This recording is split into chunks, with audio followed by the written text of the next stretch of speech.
అట్లాగా అంత బాగా ఆరాధించేటటువంటి నేను ఈ గ్రంథాలు చదువుతున్నప్పుడు, పురాణాలు గాని చదువుతున్నప్పుడు ఇలాంటి సంఘటనలు కొన్ని నాకు కనపడ్డప్పుడు నేను ఆలోచనలో పడ్డాను. ఏంటదంటే మచ్చుకు ఒకటి ఉదాహరణ చెప్తాను. పూర్వము శివుడు గంధర్వుల్లోనూ, కిన్నరుల్లోనూ పూర్వం శివుడు గంధర్వుల్లోనూ, కిన్నెరల్లోనూ మానవుల్లో ఉన్నటువంటి అందమైన స్త్రీలను చూసి వారిపై వశీకరణ మంత్రమును ప్రయోగించి వారిని దూరముగా తీసుకొని ఆకాశంలోకి వెళ్ళుచుండెను. వశీకరణ మంత్రం అనగా అంటే నా ఎక్స్ప్లెనేషన్ ఇది. అవతల వ్యక్తి యొక్క మైండ్ను పూర్తిగా మంత్రం ప్రయోగించే వారి స్వాధీనంలోకి మార్చుకోవటం ఇదనమాట.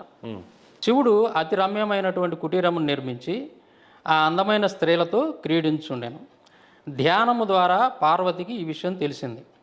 శివుని ఆంతర్యమును గ్రహించిన పార్వతికి రోషం వచ్చింది. అప్పుడు ఆమె క్షేమంకరి రూపము ధరించి శంకరుడు ఉన్నటువంటి ప్రదేశానికి వెళ్ళింది. అంటే ఆవిడ తన భర్త ఏం చేస్తున్నాడా అని చెప్పేసి ఆవిడ ఇది అంటారు కదా దివ్య దృష్టితోటి అట్లా చూసింది. అతను ఏం చేస్తున్నాడో ఇవిడికి అర్థమైంది. అక్కడికి వెళ్ళిందనమాట. అనేక మంది స్త్రీల మధ్య ప్రకాశించున్నటువంటి శంకరుని చూసింది. కామపీడితుడై వారిని కౌగులించుకొని వివిధ కామశాస్త్రాలు చేయుచున్న శివుడి ముందుకు ఆవిడ వెళ్ళింది, పార్వతి వెళ్ళింది. శివుడు తన భార్యను చూసి సిగ్గుతో తలదిప్పుకొనెను. తర్వాత అక్కడ ఉన్న స్త్రీలందరినీ చూసి కోపముతో జుట్టు పట్టుకొని లాగి ఒక తన్నుదన్నగా ఆ స్త్రీలందరూ భూమి మీద వికృత రూపులై పడిపోయిరి. పార్వతీదేవి శాప ప్రభావం వలన దగ్ధమైన అంగములు గలవారుగాను మ్లేచ్చులు గారుగాను వాళ్ళంతా కూడా భూమి మీద పడిపోయారు. ఆ స్త్రీలు చండాల స్త్రీలను ఖ్యాతిని పొందిరి. ఈనాటికి కూడా వారు ఆ శాపమును అనుభవించున్నారు అనేటటువంటి సందర్భం చూశాను. ఇదేంటి ఇలాంటి పనులు దేవుళ్ళు చేయకూడదు కదా. ఇప్పుడు వాళ్ళని ఏదో వాళ్ళకి తెలియకుండా ఒక మంత్రం వేసేసి వాళ్ళని తీసుకొని పోయి వాళ్ళతోటి కామ ప్రక్రియలు రమించడం అనేది, అది అట్లా వ్యభిచరించడం అనేది దేవుళ్ళు అలా చేయరు కదా. పైగా తన భార్య రాగానే భార్యను చూసి సిగ్గుతోటి తలదించుకున్నాడని రాసింది. అది చాలా ఘోరం కదా. ఇది ఎలాగుందంటే మనకి మీడియాలో అప్పుడప్పుడు చూస్తుంటాం.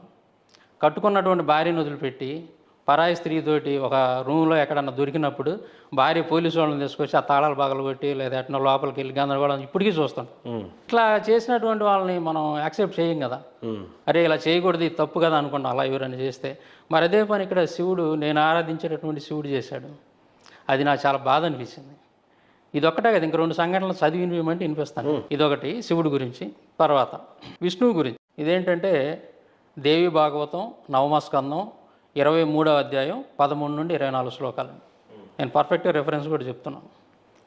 అయితే ఇక్కడ ఏమని ఉంటుందంటే, శంఖచూడు అని ఉంటాడు ఒక రాక్షసుడు. అతనికి తులసి భార్యగా ఉంటుంది. అతను ఏం చేస్తాడంటే దేవతల మీద యుద్ధానికి వెళ్తాడు. ఎవరు బ్రహ్మ విష్ణు మహేశ్వరుడు ఇంకా దేవలోకంలో ఎవరైతే ఉంటారో వీళ్ళ మీద యుద్ధానికి వెళ్తాడు. ఆ యుద్ధాలకు వెళ్ళినప్పుడు వాళ్ళు శంఖచూడుని జయించలేకపోతుంటారు. ఎంతమంది వచ్చినా ఏది చేసినా సరే అతన్ని జయించలేకపోతుంటారు. శివుడు కానీ విష్ణు కానీ మహేశ్వరుడు ఎవరు జయించలేకపోతారు. అప్పుడు వీళ్ళు ఆలోచనలో పడతారు, ఏంటి ఇతన్ని ఎందుకు మనం జయించలేకపోతున్నాం అని చెప్పి వాళ్ళు ఆలోచనలో పడ్డప్పుడు అక్కడ వాళ్ళకి అర్థమైతే ఏంటంటే పార్వతీదేవి చెప్పింది ఏంటంటే, ఈ శంఖచూడు యొక్క భార్య తులసి మహాపతివ్రత, చాలా పతివ్రత. ఆవిడ పతివ్రతగా ఉన్నంత వరకు కూడా ఇతను మనం ఏం చేయలేం, ఇతను చంపలేము మనం. కాబట్టి ముందు ఆవిడ పాతివ్రత్యాన్ని చెడగొట్టాలి అని చెప్పి పార్వతీదేవి ఏం చేసిందంటే విష్ణువుని పంపించింది, శంఖచూడు భార్య దగ్గరికి పంపించింది. అప్పుడు ఈ విష్ణువు ఏం చేస్తాడంటే శంఖచూడు భార్య రూపంలో తులసి దగ్గరికి వెళ్తాడు. తులసి యొక్క భర్త రూపంలో శంఖచూడు రూపంలో తులసి దగ్గరికి వెళ్తాడనమాట. ఎవరు? విష్ణు. ఇది అంటే ఉదాహరణ ఎలా చెప్పొచ్చు అంటే, అహల్య దగ్గరికి ఇంద్రుడు వెళ్తాడు కదా, ఎవరు? గౌతమ ముని రూపంలో వెళ్తాడు. అంటే తన భర్త రూపంలో వెళ్ళి ఆవిడని పాడు చేస్తాడు. సేమ్ అదేవిధంగా విష్ణువు ఏం చేస్తాడంటే శంఖచూడు రూపంలో వెళ్తాడు. వెళ్ళినప్పుడు తులసి ఏమనుకున్నదంటే తన భర్తే అనుకుంటుంది, తన భర్తే వచ్చాడనని అనుకుంటుంది. అప్పుడు అడిగిద్ది, ఏంటి ఏం జరిగింది యుద్ధం మరి ఏంటని పరిస్థితి అడిగినప్పుడు అప్పుడు ఏమని చెబుతున్నాడు శంఖచూడు తన భార్యతోటి, ఏంటి అప్పుడే వచ్చావు యుద్ధం అయిపోయిందని చెబుతా. వచ్చిన వ్యక్తి ఎవరు? భర్త కాదు, తన భర్త అక్కడ ఫైట్ చేస్తున్నాడు దేవతలతోటి. వచ్చింది విష్ణువు మారువేషంలో, అంటే ఎవడ భర్త రూపంలో వచ్చాడు. అప్పుడు ఏం చెప్తున్నాడు మారువేషంలో ఉన్నటువంటి విష్ణువు ఏం చెప్తున్నాడు అనేది ఇక్కడ రాసింది చూడండి. శంఖచూడు రూపంలో ఉన్న శ్రీహరి నవ్వుతూ ఇలా పలికాడు, కాంతామణి, మా ఇద్దరికి యుద్ధం నిండా 100 ఏళ్ళు జరిగింది. మన దానం వీరులందరూ మరణించారు, నేను మాత్రం పోరాడుతూనే ఉన్నాను. అంతలోనే బ్రహ్మదేవుడు వచ్చాడు, మా ఇద్దరికి ప్రీతికరంగా సయోధ్య కుదిర్చాడు. దేవతలకు వారి రాజ్యం వారికి ఇచ్చేశాడు. సంతృప్తులై వెళ్ళిపోయారు. మన రాజ్యం మనకు మిగిలింది. ఆ తృప్తితో ఇంటికి తిరిగి వచ్చాను. శివుడు తన లోకానికి వెళ్ళిపోయాడు. క్లుప్తంగా ఇది జరిగింది అని చెప్పేసి ఒక అబద్ధం చెప్పాడు అంతటి. ఎవరు? విష్ణు శంఖచూడు రూపంలో ఉన్నాడు, ఆవిడ యొక్క భర్త రూపంలో ఉన్నాడు. అంటూనే తులసిని మంచం మీదకు వాల్చాడు. చెప్పేసి ఇంకా భార్యాభర్తలు కాబట్టి ఇక ఆవిడ్ని మంచం మీదకు వాల్చాడు. ఆ ఆకర్షణకు, ఆ సంభోగ సుఖాధిక్యానికి అనుమానించిన తులసి రకరకాలుగా వితర్కించుకుంది. తర్వాత శంఖచూడు కాదని నిర్ధారించుకుందాం. అంటే సహజంగా భార్యాభర్తల మధ్య ఉండేటువంటి రిలేషన్ అనేది వాళ్ళకి తెలిసింది. వాళ్ళు బెడ్ రూమ్లో ఎలా ఉంటారు ఏందనేది సహజంగా రోజు ఎలాంటిదని ఎవరికైనా తెలిసింది. అయితే ఎవడేందంటే ఆ తేడాగా ఉంది. శంఖచూడు రోజు ఏ విధంగా ప్రవర్తిస్తాడు తన భార్యతోటి బెడ్రూమ్లో అనేదానికి ఇక్కడ ఇతను విష్ణువు ప్రవర్తించిందని తేడా ఉంది. అప్పుడు ఆవిడ గుర్తుపెట్టింది, నువ్వు నా భర్త కాదు మాయావి, నువ్వు ఎవరో చెప్పు, లేకపోతే నేను చెప్పిస్తానని చెప్పి లేచి కోపపడింది విష్ణువు మీద. అప్పుడు ఏం జరిగింది చూడండి. చెప్పిస్తుందేమోనని భయపడి శ్రీహరి తన రూపాన్ని చూపించాడు. శ్రీహరి నవ్వులు చిందిస్తున్నాడు. పీతాంబరం గాలికి రెపరెపలాడుతోంది. శ్రీహరిని చూడగానే తులసీదేవి క్షణకాలం మూర్ఛిల్లింది, వెంటనే తేరుకుంది. అప్పుడు విష్ణువు తన అసలు రూపాన్ని చూపించాడు.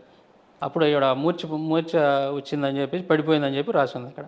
అప్పుడు లేచి ఏమంటుందంటే, జగన్నాథ, నీకు దయలేదు, నీవు ఒక బండరాయివి, మోసగించి నన్ను నా శీలాన్ని దోచుకున్నావు, నా పాతివ్రత్యాన్ని ధ్వంసం చేశావు, నా భర్తను చంపావు, ఇంతటి దయలేని వాడివి ఎలా అయ్యావు నువ్వు? ఈ ఘోరానికి నిన్ను శపించవలసిందే. ఇక నుంచి నువ్వు పాషాణ రూపుడు అయిపోతావు. నువ్వు సత్పురుషుడు అని, కృపానిధి అని పొగిడే వాళ్ళంతా ఒట్టి అమాయకులు, భ్రాంతి చిత్తులు. నీది గుండె కాదు, బండరాయి. ఏ అపరాధము చేయని నీ భక్తుడిని పరుల కోసం అని పొట్టను పెట్టుకోవడానికి నీకు మనసు ఎలా ఒప్పింది అని ప్రశ్నించి విష్ణువుని శపించి ఆవిడ దేహత్యాగం చేసింది. ఇలాంటి స్టోరీలు చాలా ఉన్నాయి. నేను జస్ట్ ఇప్పుడు మీకు ఇదంతా చదవమని చదువుతా, ఇంకా 30 పేజీలు ఉన్నాయి నా దగ్గర. సో ఇట్లాంటి అటు ఇందాక నేను చెప్పింది శివుడి గురించి, ఇది విష్ణువు గురించి, బ్రహ్మ గురించి కూడా ఇంకొన్నది, అది కూడా చదువుతాను. అంటే ఇక్కడ విష్ణువు చేసిన పని అది ఏమాత్రం కూడా మనం అది హర్షించలేం కదా. ఒక స్త్రీని మోసం చేసి ఆవిడ మానాన్ని దోచుకోవటం అని. బ్రహ్మ గురించి చెప్పాలి. బ్రహ్మ గురించి కూడా. తర్వాత ఇందాక ఫస్ట్ మనం ఈశ్వరుడి గురించి, శివుడి గురించి మాట్లాడుకున్నాం, అలాగే విష్ణువు గురించి మాట్లాడుకున్నాం. ఇప్పుడు బ్రహ్మదేవుడి గురించి మాట్లాడదాం. మత్స్యపురాణం 3వ అధ్యాయం 31 నుండి 44 శ్లోకాల్లో ఏమని ఉంటుందంటే, ఇక్కడ బ్రహ్మ తన దేహం నుండి పుట్టిన సరస్వతిని చూసి వెంటనే కామబాణములచే బాధ నుండి ఎటువంటి సౌందర్యం అని మాటికి ఆశ్చర్యంగా ఆమెను పొగుడుతూ ఉన్నాడు. ఆవిడ యొక్క అందాన్ని చూసి బ్రహ్మ, అదే తన కుమార్తెను చూసి. అంతలో సరస్వతి తన తండ్రి అయిన బ్రహ్మ చుట్టూ తిరిగి ప్రదక్షిణ చేసెను. ఆమె సౌందర్యమును చూడదలిచియు తన కొడుకుల ఎదుట ఆ పని చేయుటకు సిగ్గుపడుచున్న బ్రహ్మకు వెంటనే వెలవెలపోవచ్చున్న చెక్కిళ్ళు గల దక్షిణ ముఖమును, వణుకుచున్న పెదవులు గల పశ్చిమ ముఖమును, కామ పరవశమైనటువంటి 4వదగు ఉత్తర ముఖమును కలిగినాయి.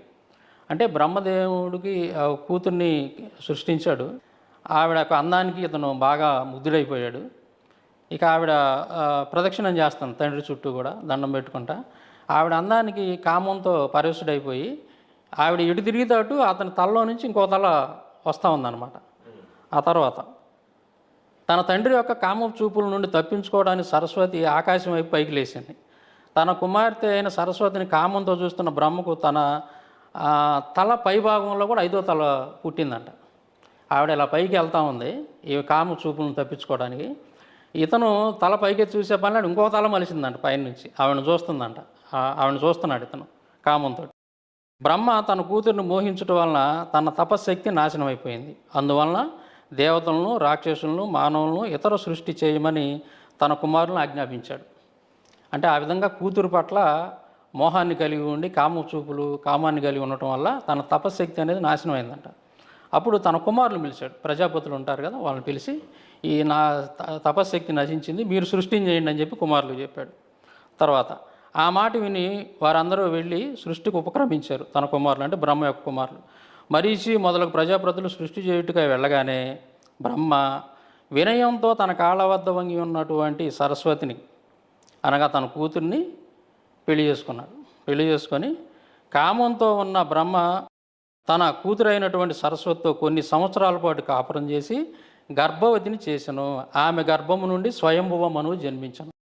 దేవుడు కదా, మరి కూతురు పట్ల ఈ విధంగా కామభావన కలిగి ఉండటం ఏంది, ఆవిడతో కాపురం చేసి పిల్లల్ని కంటం ఏంది, అసలు ఆ విధమైనటువంటి భావజాలం మనుషులకు ఉందంటే అదొక అర్థం.